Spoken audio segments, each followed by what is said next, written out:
love and fear, I think very um,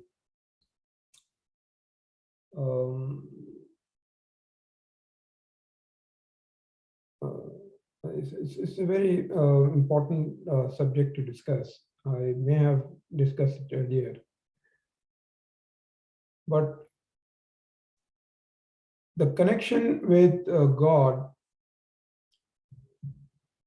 in different religions, in different religions is, including Islam, is somehow, um, and actually it's not true, it's wrong, but somehow based on fear that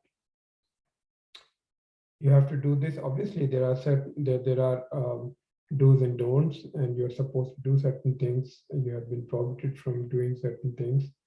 That's very true. And there's also mention about punishment, and so sins and punishment. But we also forget that when there is punishment, there is this mention of punishment, there is also mercy. Mercy is mentioned more than punishment. Now, when it comes to the Sufi way or the Sufi perspective, Sufis try to develop a completely different kind of relationship with God. And that is based on love. So all this Sufi poetry that you read is all about love. So it's all full of love and beloved. So beloved is, God.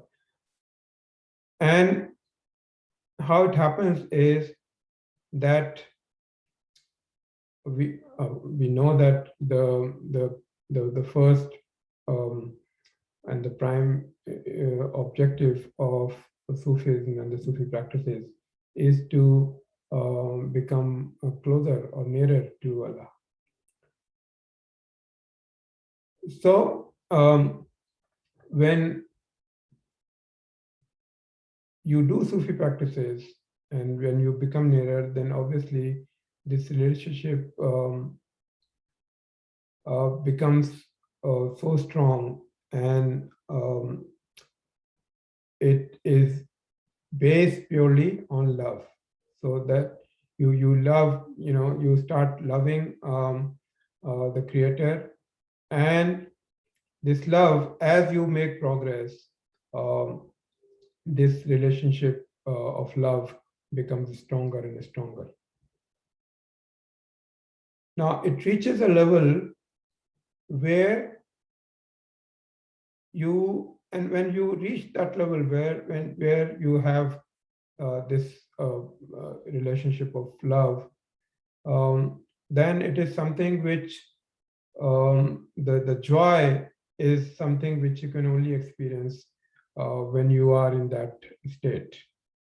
Okay, I mentioned about poetry. So all those poems of Rumi where he talks about those states where he's, where he is in that state of being, extreme love with Allah, and he's dancing and he's writing poetry and he's like intoxication and all that he talks about, being drunk.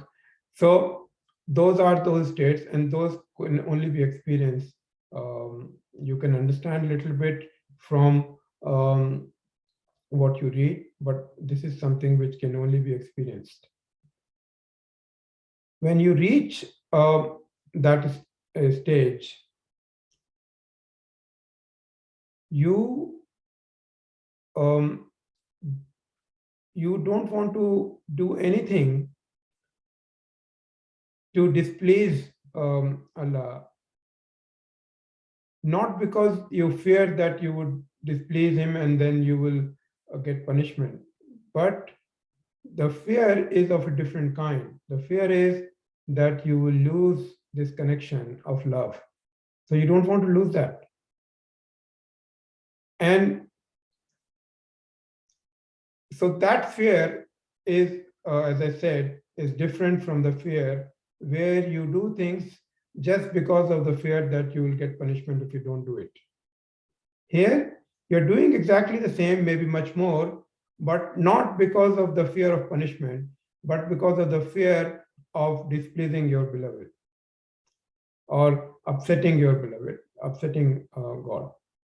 So there is a difference between the two.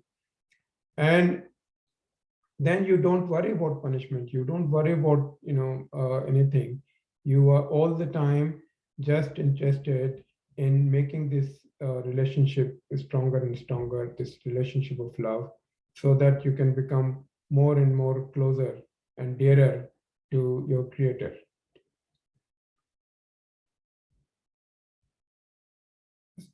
So it is now you can understand that this is a completely different approach, and it it works actually much better because it's not about fear, it's about love. Now I mentioned about punishment, but at the same time I also said mercy and forgiveness. So we talk about this punishment, but at the same time there is this mercy and forgiveness. And Allah said that He likes um, people to, is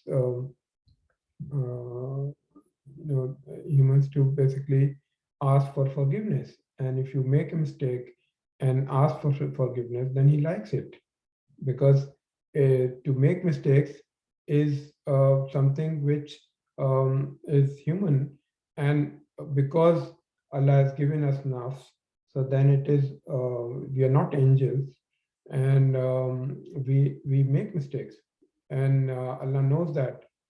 But what is important is to realize your mistake. When you make a mistake, you realize it, ask for forgiveness. And as I said, Allah likes those who ask for forgiveness, and then He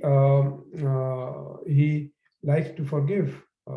And there is He has said that there's only one sin that is not forgiven, and that is basically shirk, which means um, you know, making a partner to Allah. That is something which is, except that, every sin that you make can be forgiven. But obviously, the intention behind that desire to be forgiven, and when you ask for forgiveness, the intention has to be good. And it's not that you just commit a sin and then you just ask for forgiveness. So it's not like you have it's just every time you commit a sin and then yes. But I think that there has to be the right intention, and there has to be a remorse. When you make a mistake, then you should feel that yes, you should have done something wrong, and there should be a clean and pure intention that you would not repeat it, you would not do it again. You may commit it again unintentionally, but and again you can ask for forgiveness, but it should not be intentional. As I said, it should not be that you continue to make the same mistake again and again intentionally, and you say, okay, I'll make a mistake and then I ask for forgiveness, because it is possible that the door of forgiveness is closed upon you for everything, or for all sins, or maybe for a particular sin that you have been committing again and again intentionally. Um, and the Quran and the Hadith are full of references to this mercy and forgiveness. Every surah, every chapter of the Quran starts, as we know, with Allah's mercy. how merciful He is. So we have to remember that, and we have to develop the habit of asking for forgiveness, even when we don't have, we haven't committed anything intentionally.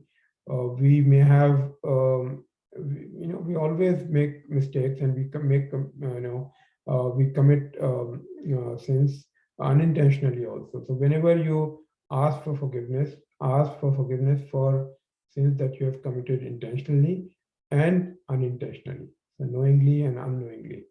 And I advise sometimes the students say that there's something that they've been praying, and they may be in certain difficulty in terms of their worldly life, and they've been praying, and the prayer is not answered, and I advise them that ask for forgiveness, because sometimes you may have done something which may have displeased Allah, and because of that your prayer may not be answered. So when you ask for forgiveness, then it becomes easier for the prayers to be answered.